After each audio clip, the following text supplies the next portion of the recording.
não parar, não precipitar e não retroceder. Então dizer para esse cara, sabe quando nós vamos parar? Nunca, nunca na sua porca vida, né? E aí, pessoal do canal, tranquilo? Então, antes do vídeo, quero pedir a vocês para apoiar o nosso canal, seja membro, participe do apoio, vaquinha ou de qualquer outra forma. A gente também deixa o Pix aí para vocês ajudarem o nosso canal. Estão vendo aí toda a censura que está acontecendo aqui no YouTube, em toda a grande rede social. Então é isso aí, para a gente continuar nessa luta, precisamos do apoio de todos vocês. Muito obrigado a todos, fiquem com o vídeo, sempre com Deus, pátria, família e liberdade. Valeu!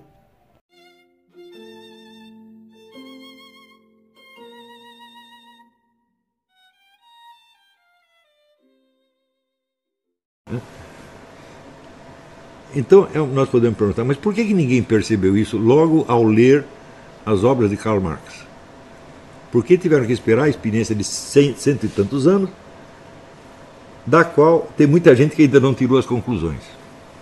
Porque nós estamos careca de ver esquerdista que conhece a história da desgraça toda que foi o regime comunista, não na União Soviética, mas na União Soviética, na China, na Hungria, na Polônia, em Cuba, em toda parte. E ainda não tiram as conclusões. Então é a síndrome do piu-piu, evidentemente. Só que de onde eles obtiveram a síndrome do piu-piu, certamente não foi do marxismo, foi do positivismo.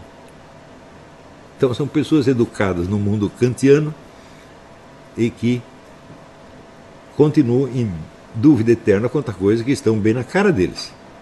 Não é proibido tirar conclusões. Veja, para o sujeito da tradição comunista, marxista, ele não precisa tirar conclusões, porque a conclusão já veio pronta. A conclusão é a Revolução Socialista Universal e a instauração da universal ditadura do proletariado. Pronto, acabou, nós já sabemos o fim da história. O que quer que aconteça será explicado assim. Se no meio da realização do projeto acontece a formação de uma ditadura dos intelectuais e a opressão total do proletariado, não, isso é uma etapa dialética. Aconteça o que acontecer, o resultado final será o reino dos proletários. Então aí simplesmente não há resposta porque não há perguntas. E do outro lado, só há perguntas que não têm respostas.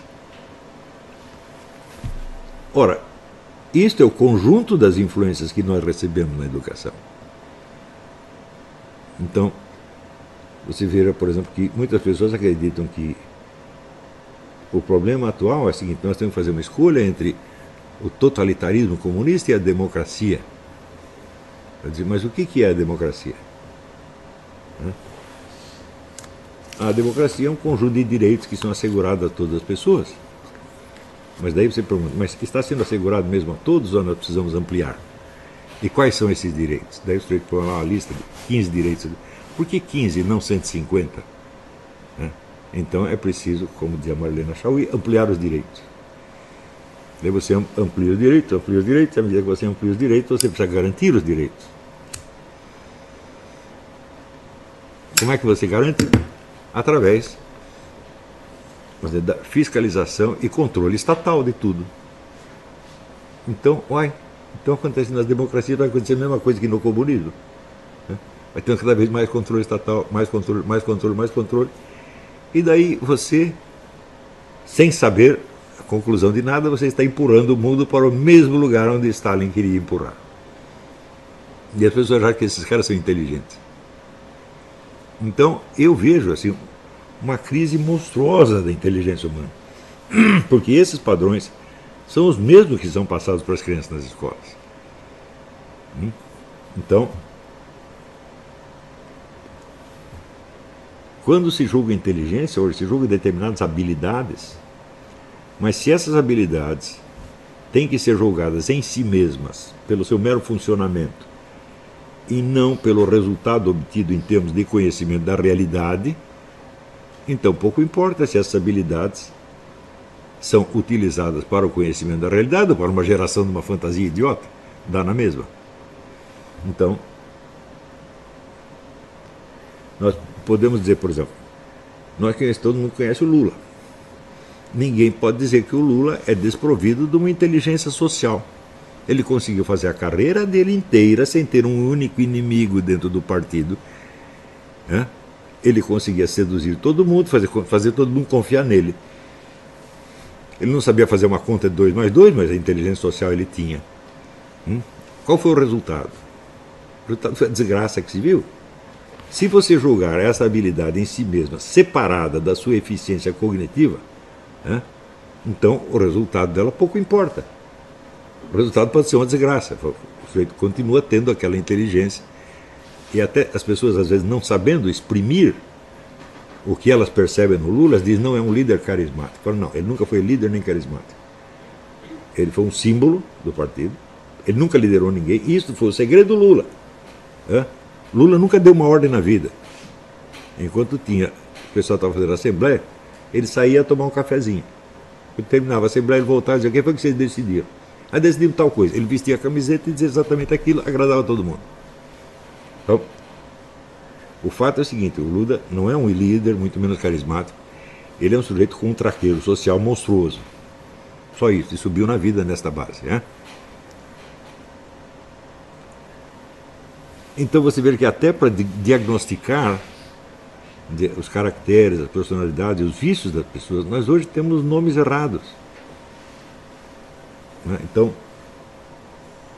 quando se quer dizer, por exemplo, no Brasil que uma ideia é duvidosa, é improvável, você diz que ela é polêmica. Mas o que é isso? Uma ideia em si mesma não pode ser polêmica, só pode haver polêmica entre 2 ideias, salvo engano. Então como é que você pode dizer que uma ideia em si mesma é polêmica? Isso aí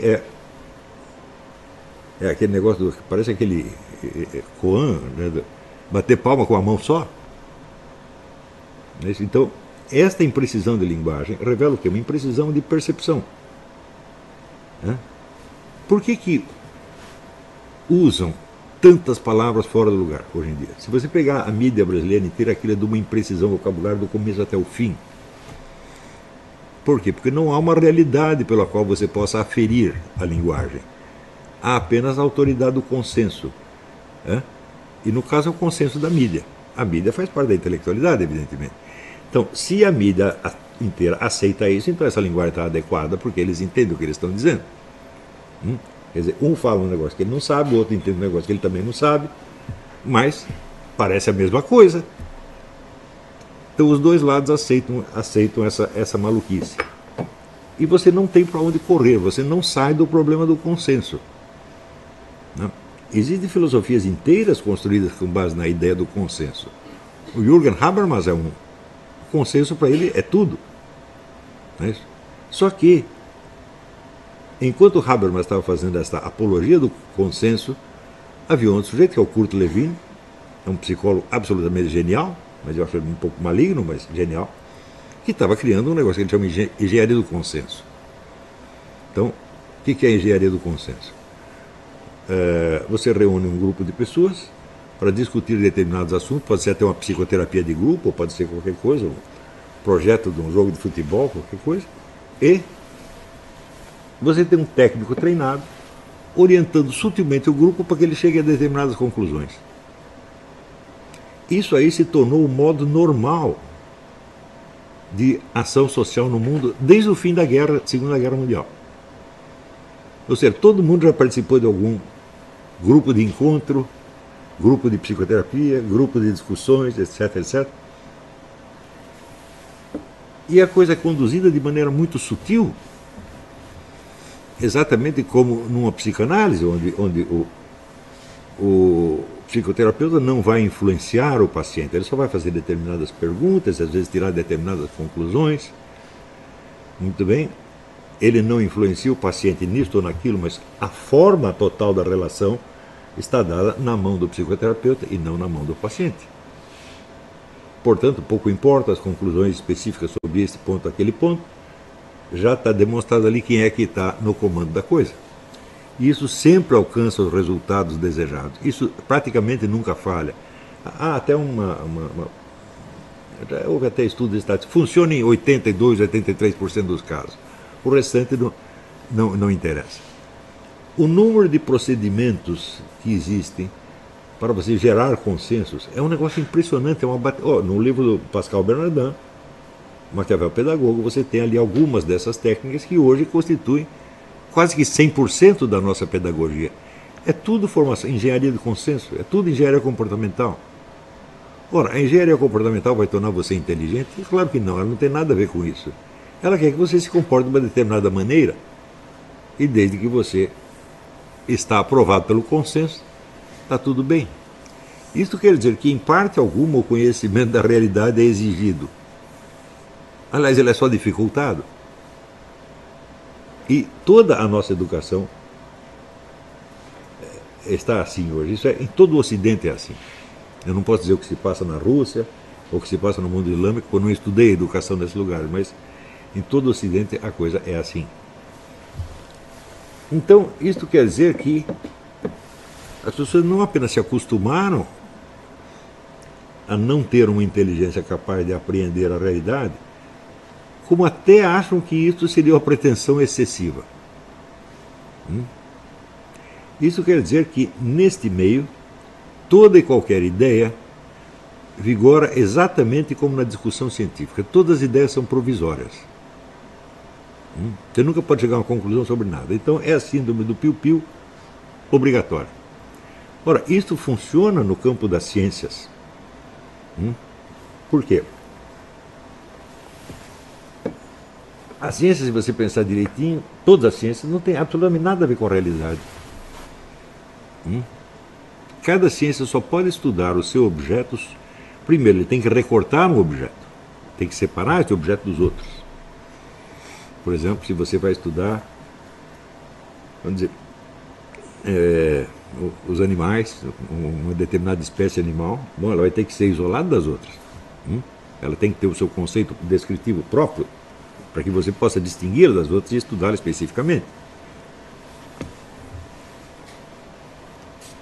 Isso quer dizer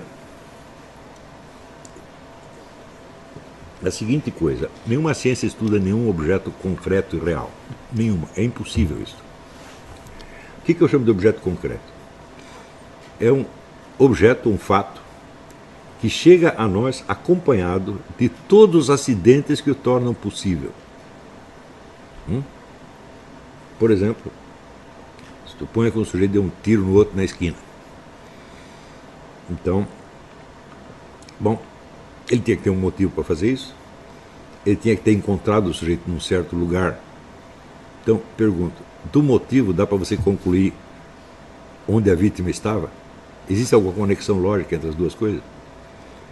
Nenhuma, né?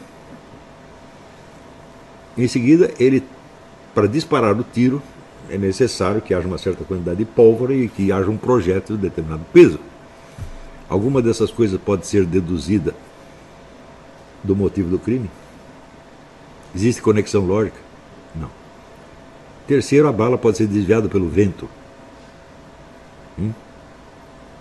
Existe alguma conexão lógica entre o motivo, o potencial mortífero da bala e a direção do vento?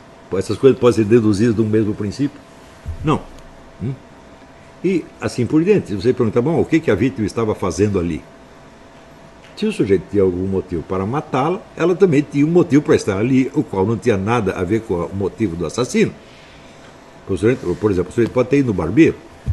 Quer dizer, é o fato de que alguém quer assassiná-lo que determinou que ele fosse ao barbeiro? Claro que não.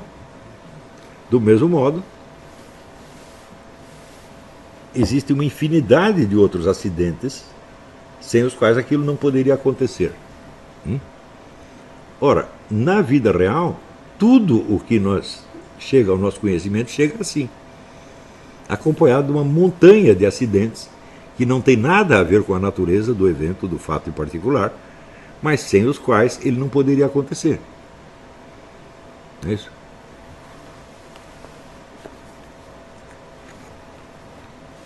Este é o conhecimento real que nós temos das coisas. Por exemplo, agora vocês vieram a esta aula aqui. O lugar onde está sendo dada a aula tem alguma coisa a ver com o conteúdo dela?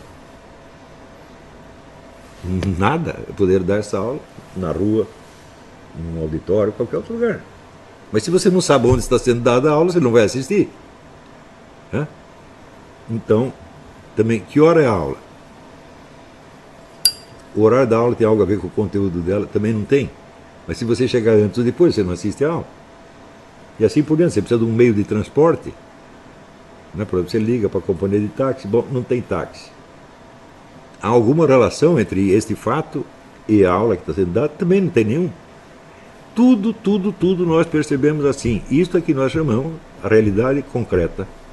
Concreta vem do cum crescere, quer dizer, coisas que crescem junto. Não tem nada a ver com a outra, mas crescem junto. Qual é o primeiro procedimento de qualquer ciência ao estudar o seu objeto? É separá-lo da acidentalidade. Para ele poder corresponder a um conceito unívoco. O que é um conceito unívoco? É um conceito que significa a mesma coisa para todos os estudiosos da área. Então isso quer dizer que as realidades da física, por exemplo, elas estão expressas em conceitos que são os mesmos para todos os físicos e separados de toda a acidentalidade. Ora, este conceito separado ele não existe. Ele não corresponde a uma realidade concreta. Ele corresponde só àqueles aspectos específicos que interessam àquela ciência e que só são conhecidos por abstração. Isso quer dizer que se nós não somos ensinados desde pequenos a perceber a realidade concreta e expressá-la, mas somos ensinados nas várias disciplinas científicas, nós estamos sendo ensinados para estudar só coisas que não existem, ou coisas que só existem desde o ponto de vista interessados de uma determinada ciência. No tempo de São Tomás de Aquino já sabia que as ciências têm 3 tipos de objetos. Primeiro tem o seu objeto material. Segundo tem o que se chama seu objeto formal. O que é objeto formal? É o ângulo pelo qual você vai estudar esse objeto. Por exemplo, a zoologia pode estudar as vacas, mas não do ponto de vista da pecuária.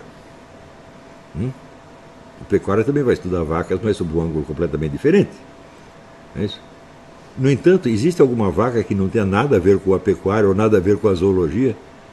Não, ela tem que ver com as duas ao mesmo tempo. Não é isso? Também, as condições de exercício da pecuária dependem da condição econômica de um país em determinado momento.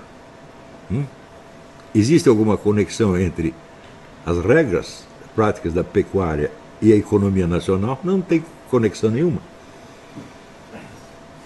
Mas a vaca, ela está, por assim dizer, no cruzamento desses vários fatores.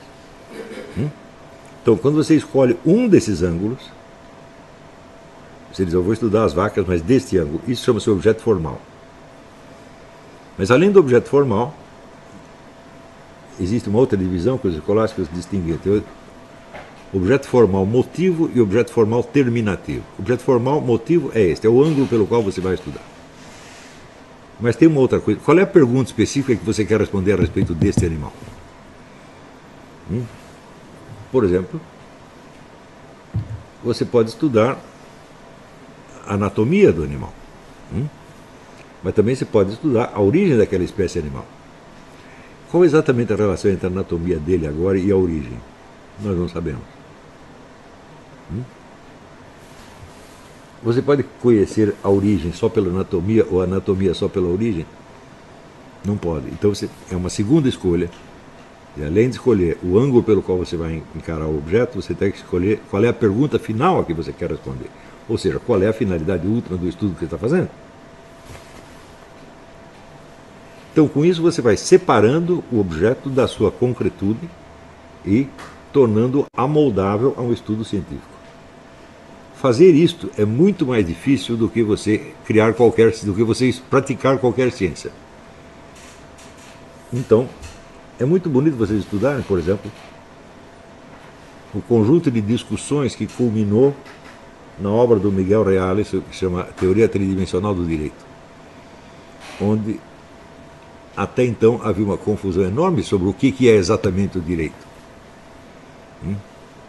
Então, se você disser, olha, a lei, o direito estuda a justiça. Mas, bom, a palavra justiça quer dizer duas coisas. Primeiro, quer dizer todo o aparato judiciário, os juízes, os tribunais, advogados, os códigos, etc, etc. E por outro lado, você quer dizer o conceito do bem e do mal? Uma coisa pode ser deduzida da outra, a outra da uma? Não. Então,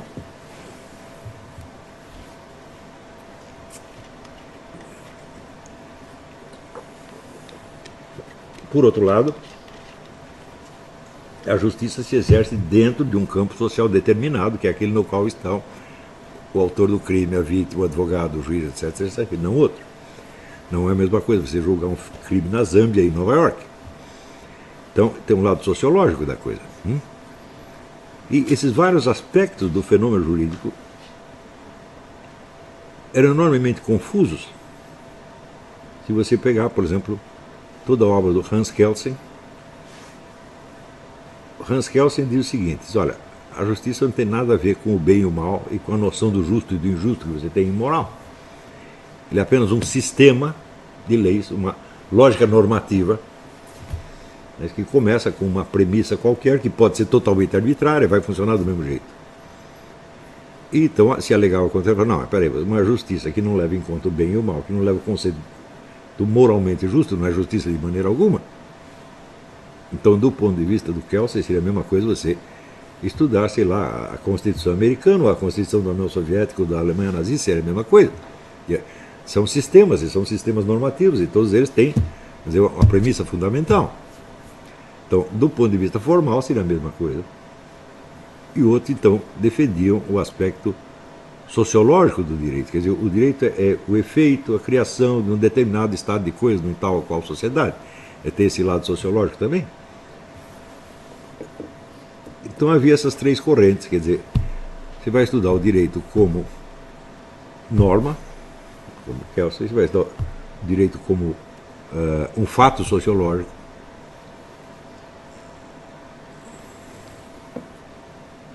ou você vai estudar o direito como um valor, princípio do justo e do injusto, etc, etc.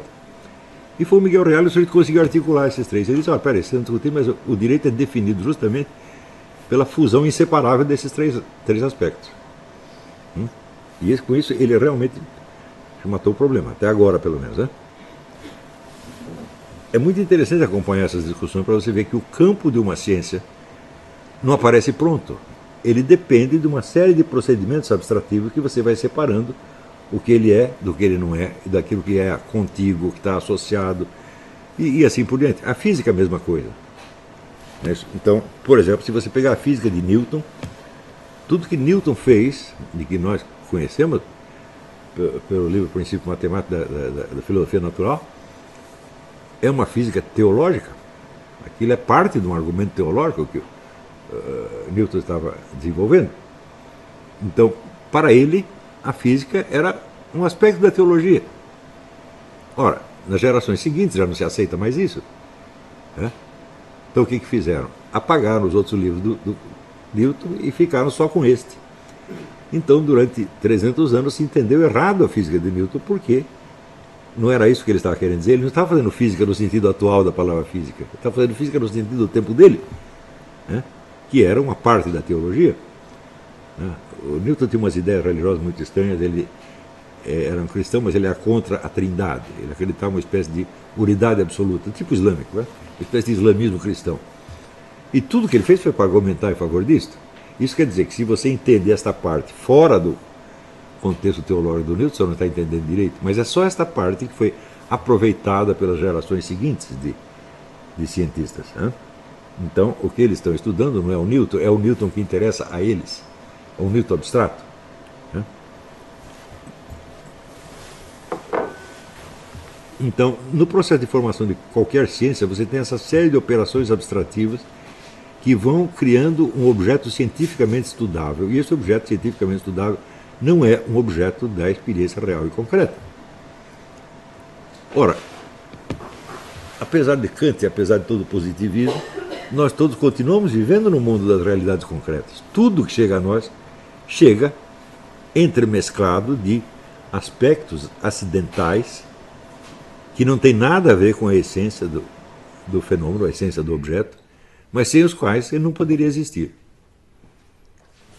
E nós cada vez mais somos convidados a esquecer isto e focar a nossa atenção só naqueles objetos já formalizados para o estudo de determinada ciência. O que acontece com isso? Nós simplesmente saímos da realidade e vivemos no mundo do consenso científico. Isso é um desastre? Claro que é. Porque você nunca mais vai ter uma realidade pelo qual você possa testar os seus conhecimentos. Você só pode testar no sentido do teste científico, mas o teste científico também não se refere a objetos reais, mas a objetos recortados, especialmente recortados para teste em laboratório. Ora, a ciência funciona assim e não há outra maneira de funcionar. Isso não é uma crítica à ciência, é assim que se faz mesmo e não tem outro jeito. Tá certo? E ela, às vezes, nos dá alguma certeza sobre algum objeto recortado para as necessidades dela, não sobre o objeto considerado em geral. Daí os camaradas inventam um negócio que é a interdisciplinaridade. Eles percebem que eles estão indo muito no mundo abstrato. Então, nós vamos cruzar os resultados. Não adianta, porque você, cruzando diferentes recortes abstrativos, você não vai obter uma realidade concreta.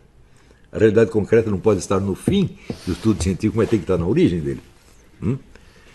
E pergunto eu, alguém foi ensinado, alguém no mundo, algum cientista, foi ensinado à medida que ele vai recortando o objeto da sua ciência, ele volta a referi-lo à realidade concreta inicial, para que ele não se perca nas abstrações? Não. Ninguém é ensinado a fazer isso. Essa disciplina simplesmente não existe. Essa seria uma das tarefas fundamentais da filosofia. Mas acontece que a filosofia também tentou virar uma ciência. Existem dois tipos de filosofia científica. Existe a filosofia marxista,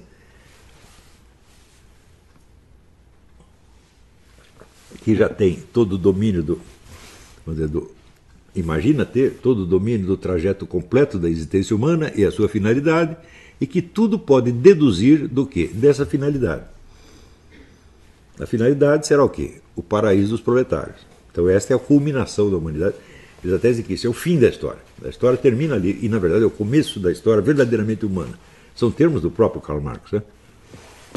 Então, tudo pode ser julgado em função disto. Você pode até disto tirar conclusões até para as ciências físicas, como a famosa genética de Lysenko.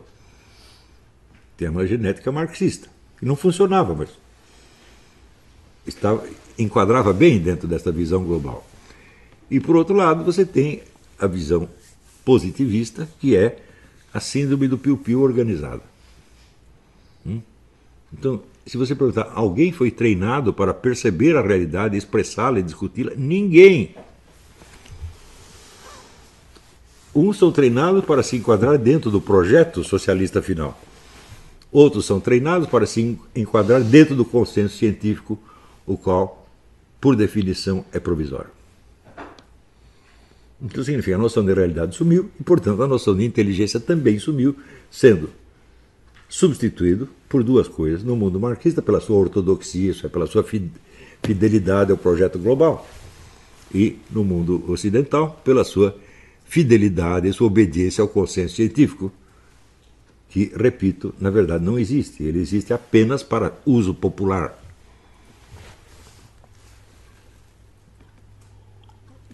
É claro que quanto mais o ensino da ciência se aprimora, mais esses problemas aparecem. Quer dizer, o cientista um dia acaba percebendo que ele não sabe do que ele está falando.